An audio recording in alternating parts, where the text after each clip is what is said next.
Mesdames, Mesdemoiselles et Messieurs, une fois encore, bonsoir. Nous sommes de retour pour continuer notre émission comme nous l'avions annoncé.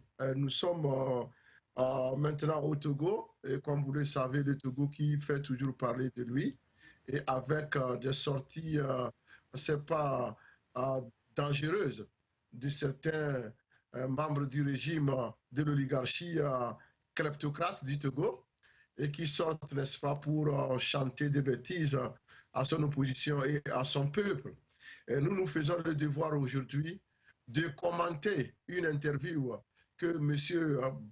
Bayadoua Bokwesi, le ministre de l'administration territoriale, a accordée à une chaîne de télévision de la place.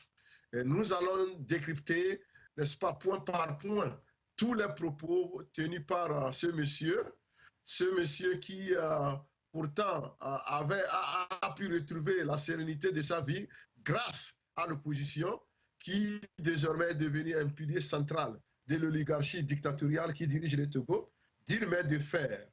Alors, il est l'invité et nous allons écouter Baoudou Boukessi et vous allez suivre avec moi ce qu'il va dire et vous allez aussi suivre mes commentaires et analyses sur ces propos que je juge un peu déplacés. Merci.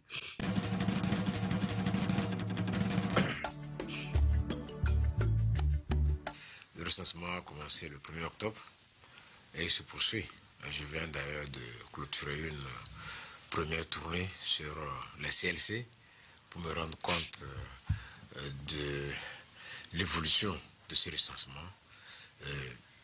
Cela se passe comme cela doit se passer de façon satisfaisante pour le moment. Dans ce pays, nous connaissons, chacun connaît géographiquement où se situe sa base. Et je puis vous dire que dans la base de l'opposition, que je connais bien, nous avons un engouement sans pareil pour le recensement. Donc le mot d'ordre de grève là, du mot d'ordre de boycott de la part de l'opposition, de mon point de vue, n'a pas été suivi. Faux. Ce monsieur est un menteur. Il dit le mot d'ordre de l'opposition n'a pas été suivi. Si le mot d'ordre de l'opposition n'avait pas été suivi, pourquoi le RPT unir et sa bande, n'est-ce pas, de voleurs convoient des gens des villages, des villages, de village en village pour aller se faire recenser? Nous avons assisté vraiment à une pagaille organisée. C'est d'ailleurs ici le lieu de vous dire clairement la raison pour laquelle le RPT ne veut jamais que l'opposition s'associe à ce recensement. Le RPT sait que si l'opposition s'associait à ce recensement, il ne pourra pas faire ce qu'il est en train de faire, c'est-à-dire faire des doublons. Nous avons assisté à une fraude qui ne dit pas son nom, avant même les élections. Ces gens-là sont tellement habitués au vol. Ils sont tellement kleptocrates que même s'ils n'avaient pas besoin de quelque chose, ils vont voler. Alors, qu'est-ce qui s'est passé dès l'ouverture, n'est-ce pas, de ce recensement qui a été boycotté par l'ensemble des populations de la zone 1, vers Lomé et ses environs? Les gens ont été recensés plusieurs fois. Les gens qui habitent le quartier Agouaï se font recenser à Agouaï. Quelques minutes plus tard, on les prend par Zemidia, ils se retrouvent à Moutibé, ils se font recenser, ils obtiennent leur deuxième carte, ils obtiennent leur troisième carte, ainsi de suite. Nous avons des preuves, il y a des gens maintenant avec plus de 2-3 cartes d'électeurs, avec des quartiers différents. Donc ces gens-là vont voter dans ces 3 quartiers-là. Vous voyez, c'est là où le problème se situe avec le RPT. Alors, M. Bayadoua Bokwesi, comme quoi le ridicule ne tue pas, vous venez sur les antennes et vous avez, n'est-ce pas, le courage de dire aux gens que tout se déroule très bien. Et franchement, j'ai honte à votre place. J'ai vraiment honte. Et cette position, je suis sûr, va vous valoir la place, n'est-ce pas, une place parmi les personnes les plus mauvaises de la planète de ce jour, jeudi 11 octobre, dans notre émission chronique du professeur Moussa. Ça, soyez-en sûrs. Alors, on écoute encore ce que ce ministre nous dit.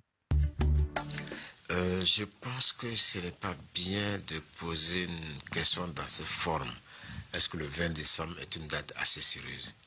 Ce sont les chefs d'État de la CEDEAO qui ont fixé cette date. Vous pensez que ces chefs d'État ont fixé une date comme ça en l'air? Ce sont nos patrons de l'Afrique. Et donc, ils se sont renseignés avant de fixer une telle date. Donc, s'il vous plaît, peut-être pour certaines raisons, d'autres prédisent que ce n'est pas possible. C'est eux seuls qui savent les raisons pour lesquelles ils le disent. Mais moi, en tant que ministre de son territoire, je peux vous rassurer.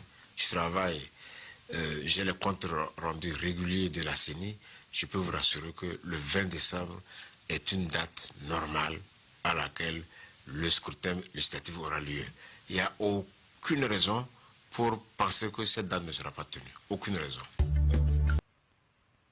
Affirmation gratuite. Monsieur le ministre, je suis vraiment surpris par votre changement de cœur et changement de comportement vis-à-vis des chefs d'État de la CEDEAO.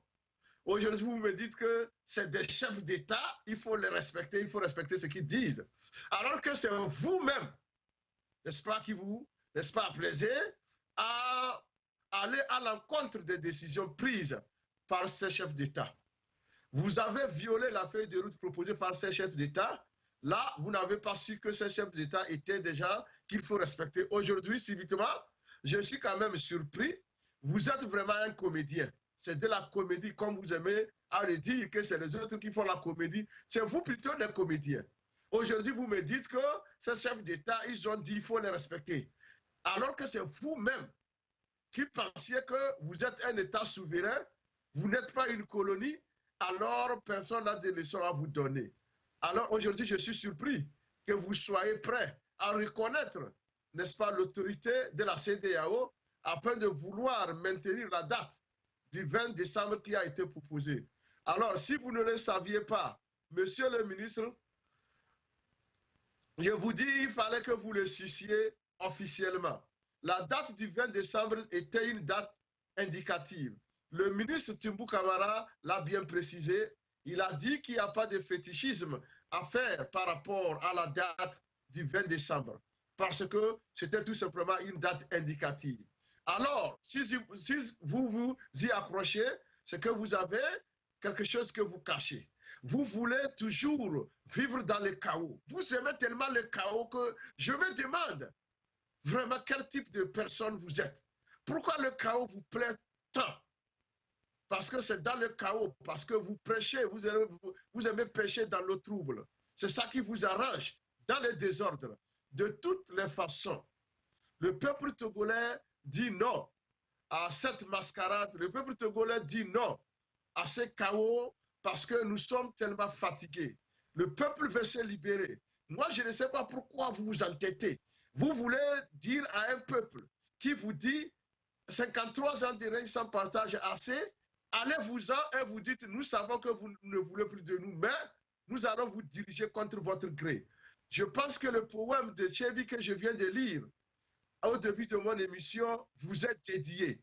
Je vous dédie ce poème-là, ô tyran du monde. Alors, faites vos valises ou l'histoire vous rattrapera. Quel que soit le cas, l'histoire vous rattrapera. Je ne sais pas dans quelle logique vous vous trouvez. Si vous voulez vous éterniser au pouvoir, je ne sais, vous comptez sur quoi? Sur la force brute, n'est-ce pas? Mais l'histoire vous rattrapera.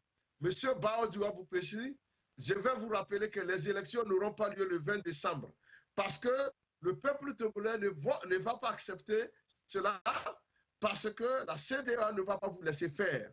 Vous avez déjà dit aux gens que le train est déjà parti et qui c'est à l'opposition de le rattraper en chemin. Mais votre train est ramené, depuis il traîne, il peine. Il ne veut pas s'arrêter à la gare pour qu'on décharge les marchandises volées. Il est là en train de faire des tours. On va voir lorsqu'il sera, n'est-ce pas, en sèche, panne sèche, on va voir s'il pourra continuer. Je vous remercie pour le moment. Suivons plutôt, n'est-ce pas, ce que ce personnage a pondu dans cette interview.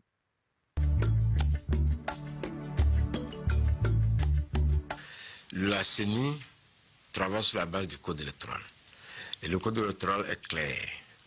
Lorsqu'il y a 9 membres sur 17 présents, la CENI travaille normalement. Donc, il n'y a aucun problème. La CENI travaille légalement et elle produit des tâches légitimes parce qu'il y a le quorum qui est atteint. Maintenant, si, vous savez, les appels pour l'intégration de la CENI, les appels lancés à l'opposition pour cela, mais c'est depuis plus d'1 an. Quand nous avons lancé d'abord un appel pour la recomposition de la CENI, mais ils ont été invités, ils n'ont pas voulu donner leurs membres. Jusqu'à cette réunion du comité de suivi, bon, où des recommandations nous ont été faites. Bon, c'était le 23. Ils ont attendu le dernier jour, le 30, pour donner. Casse leur antenne, mais le problème, c'est que ils n'arrivent pas à s'entendre sur la désignation de certains membres, notamment les membres de l'opposition parlementaire. Parce que ceux-là, ils ne sont pas élus par l'Assemblée. Ils sont nommés après leur désignation. Mais tant qu'ils ne s'accordent pas sur cette désignation, évidemment, ça pose problème à leur sein. Mais la CENI n'a aucun problème pour travailler. Si on leur dit de venir, ils ne viennent pas, vous voulez qu'on fasse quoi là? Le pays n'est pas seulement là pour subir uniquement ce que veut l'opposition. Si l'opposition est prête, elle vient. Alors donc c'est ça la difficulté. C'est pas d'aujourd'hui, je vous dis, ça fait plus d'1 an. Depuis 1 an qu'on a derrière eux pour qu'ils viennent et ils ne viennent pas. Alors donc maintenant le problème qu'on a connu récemment après le comité de suivi, bon, c'est qu'il y a un problème au sein de l'opposition pour la désignation des membres relevant de l'opposition parlementaire. Vous savez le problème, c'est que c'est 5 membres de l'opposition parlementaire. Mais actuellement il y a un membre qui est déjà là.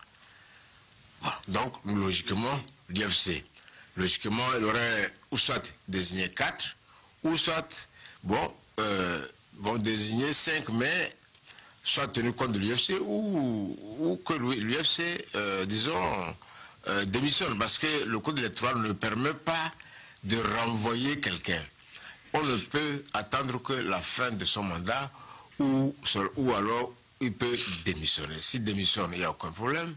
S'il atteint la fin de son mandat, il n'y a pas de problème. Mais ça, vous allez mettre ça sur la responsabilité du gouvernement? C'est pas possible. Monsieur le ministre, souffrez que je vous dise clairement que vous n'avez que de contre-vérités à raconter.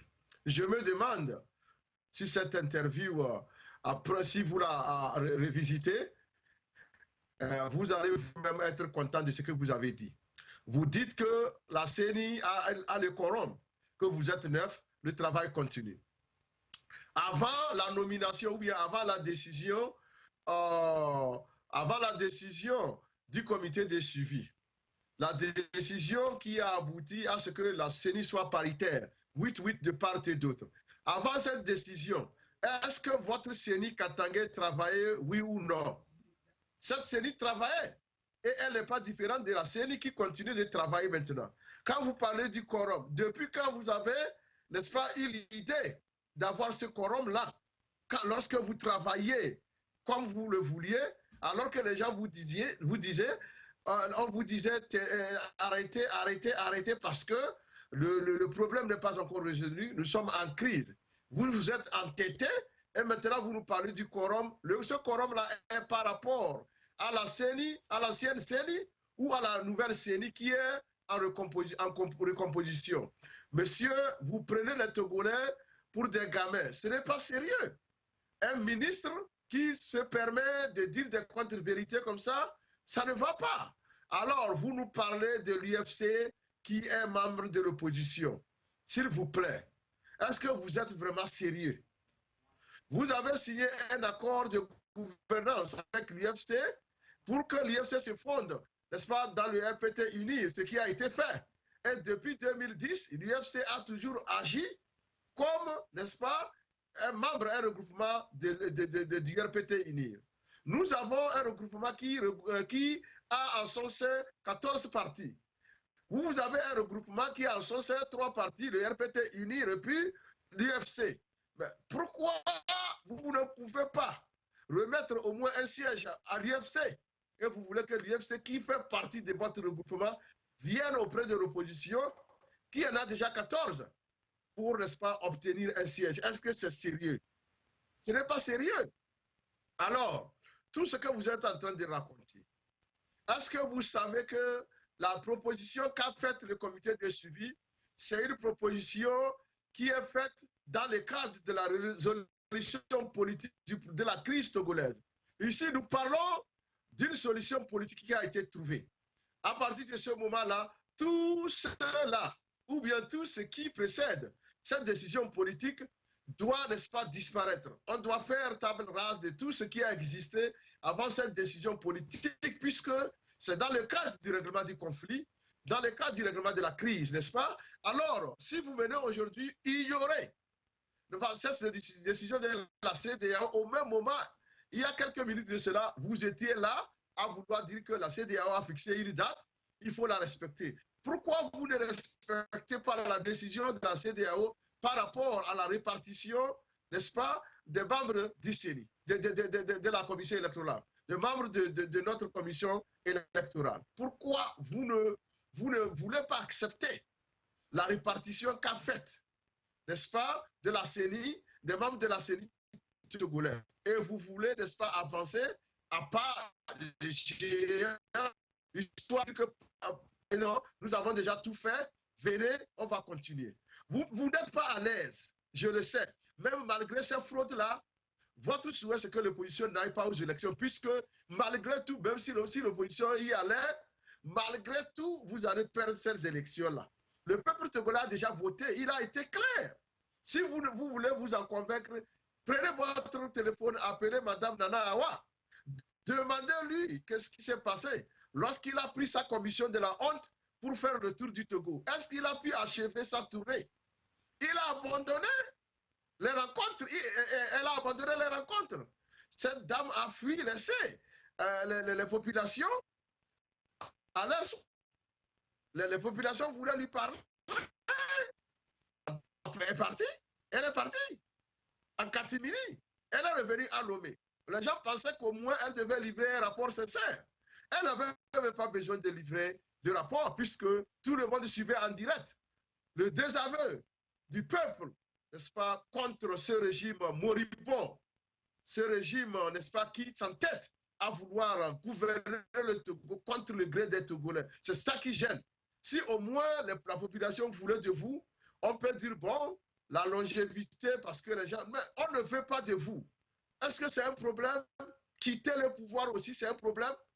Et là, on trouve des béquilles comme des Bayadoua Boupessi qui viennent, au lieu de dire la vérité au peuple, vous voulez mentir.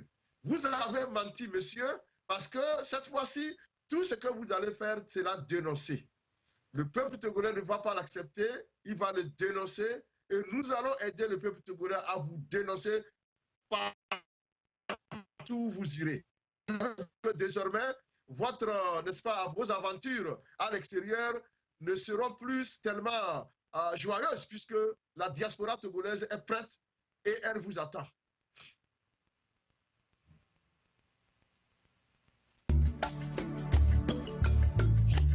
C'est un blocage à quel niveau? Si la C14, pour cette raison, trouve que c'est un blocage, mais c'est elle qui apprécie. Maintenant, si est-ce que l'UFC est de l'opposition parlementaire ou pas? Moi, je vais seulement donner 2 ou 3 repères.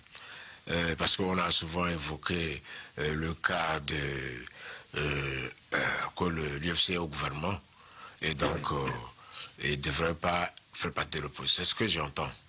Mais je veux dire ceci. L'accord entre l'UFC et le gouvernement, c'était en 2010. En 2010, l'UFC était à la CENI. En 2013, l'UFC était à la CENI.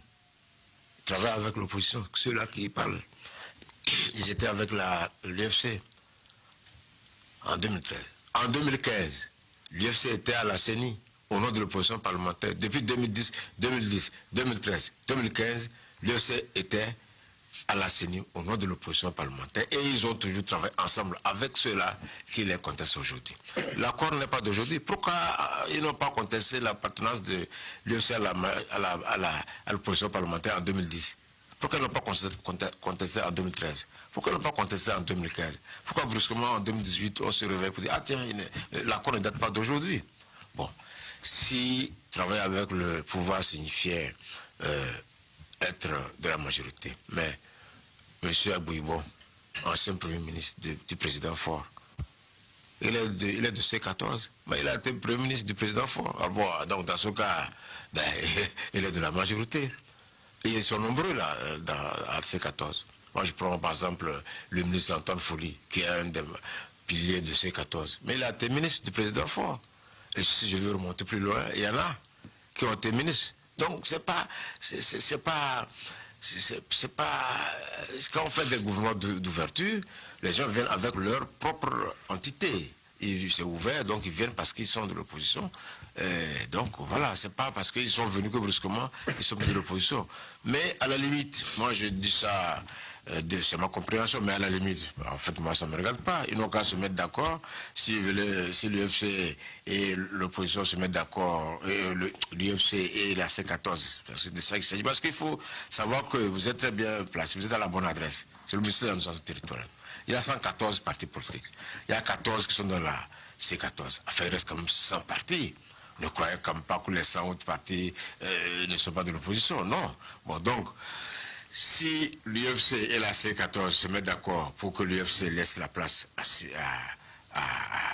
ça, c'est leur problème. Mais je dis seulement que le problème qui se pose, c'est que tant que l'UFC ne démissionne pas, ça crée un problème institutionnel. L'Assemblée n'a pas le pouvoir. Si l'Assemblée avait un pouvoir de le démettre, il aurait démis. Mais la loi qui dit de nommer, la loi ne dit pas qu'on peut démettre. Même l'ANC a dit, et même le CAR, tous, ils votent des lois proposées par le gouvernement. C'est normal. Les 4/5 des lois sont votées à l'unanimité à l'Assemblée nationale. Il y a certaines lois qui ne votent pas. Voter avec la majorité ne veut pas dire qu'on est dans la majorité. Nous, on ne reconnaît pas l'UFC comme faisant membre de la majorité. Pas du tout. Et même quand, à un moment donné, l'UFC avait lancé un appel qui allait dans le sens du comportement de la C14, mais les leaders de C14 étaient nombreux à féliciter l'UFC pour sa prise de position. Bon, aujourd'hui, on trouve que... non, je pense qu'on ne va pas tout mettre sur le gouvernement. Non, c'est vraiment... c'est chercher la petite bête. Parce que là, mettez-vous à notre place. Qu'est-ce que... c'est l'opposition, elle n'a qu'à régler. Pourquoi ils n'appellent pas l'UFC, parler avec l'UFC? On dit, bon, l'UFC, voilà. Et puis, ils se mettent d'accord. Et nous, on en tire les conséquences. Mais quant au blocage, il n'y en aura aucun. Parce qu'il y a une majorité à la CENI pour conduire le processus. Il n'y aura aucun blocage. Ceux qui voudront venir aux élections, ils iront. Mais ceux qui ne veulent pas, qu'est-ce que vous voulez qu'on fasse? Monsieur le ministre, les Togolais sont habitués à bon, il n'y a pas ceci, il y aura ceci, il n'y aura pas ceci, mais nous sommes déjà habitués à ça. Le train de Bawara avait démarré, vous l'avez dit, vous avez crié haut et fort. Mais ce train a été ramené parce qu'il contenait, il transportait des marchandises volées. Aujourd'hui, vous sortez, vous nous dites, il n'y aura pas de blocage, quitte à l'opposition de vous rejoindre parce que vous avez le quorum, parce que l'UFC est de l'opposition, s'il vous plaît. Est-ce que vous êtes vraiment sincère par rapport à ces propos? Ou bien c'est de la politique comme vous le faites d'habitude? Votre problème, c'est la conservation à tout prix du pouvoir. C'est tout ce qui vous anime. Ce n'est pas le peuple qui vous anime. Ce n'est pas vos familles, non. C'est être au pouvoir de façon indéterminée. Et c'est ça que les Togolais disent, nous ne voulons plus accepter. Continuer avec ce régime parce que ce régime n'a rien offert de bien aux Togolais. Le Togolais recherche le bien vivre. Il n'en a pas eu. Le Togolais recherche le vivre ensemble. Il n'a pas eu. Vous avez divisé le pays. Une minorité qui s'accapare des biens de l'État, comme l'a dit votre champion. Après avoir fait ce constat-là, il n'a rien fait pour, n'est-ce pas, résoudre le problème. Aujourd'hui, au niveau des élections, qui ne sait pas, même un enfant de 0 mois, sait que l'UFC fait partie de la coalition du régime RPT UNIR. L'UFC fait partie du RPT UNIR, tout le monde le sait. Ce n'est pas parce qu'aujourd'hui, vous avez pu manipuler ce vieillard encore, il s'appelle Omao, un homme qui n'a pas de vergogne, qui continue de se moquer du peuple togolais. Ce n'est pas parce que vous avez eu Omao pour, n'est-ce pas, faire votre basse besogne que vous allez dire que l'UFC est de l'opposition. Omao n'a jamais été de l'opposition. Il a toujours tout fait en votre faveur. Vous le manipulez, n'est-ce pas? Vous le soudoyez, et comme il est friand d'argent, il va et il commet des bêtises. Je souhaite à vous tous une longue vie, comme à tous les Togolais, afin qu'on puisse voir comment vous allez finir.